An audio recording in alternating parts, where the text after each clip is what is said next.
Ari pa yan mo guys, Tagainlo guys. Diba, dito pa isa guys, pumanaw. Si Mat guys.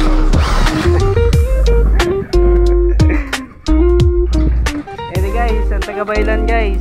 Kung willing ka mo guys, mag-order ng tamaya. May ito tamaya, tag 100 lang kilo.